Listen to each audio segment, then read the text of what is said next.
Je crois que c'est elle qui nous a vraiment ouvert les portes sur l'art contemporain à Monaco.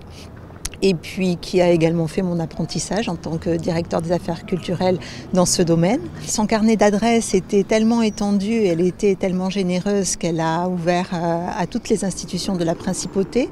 On a pu en profiter et justement elle a fait venir des personnes très importantes.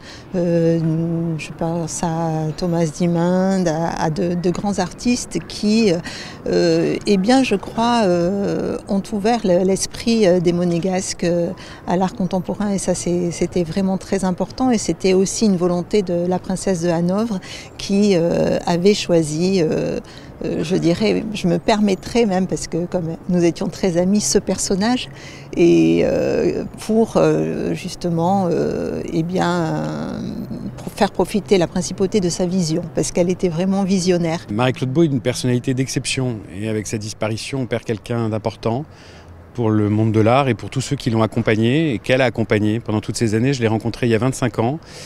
J'étais tout jeune et la particularité de Marie-Claude, c'était de faire confiance à la jeunesse. C'est aussi une des grandes forces de Marie-Claude. C'est ce qu'elle m'a appris, que l'art était partout et tout le temps, dans la façon de choisir un bureau ou une chaise de bureau, pourvu qu'elle soit bien dessinée, comment on prépare son cigare avant de craquer une allumette. Voilà, c'était tout ça Marie-Claude et j'ai appris énormément à son contact.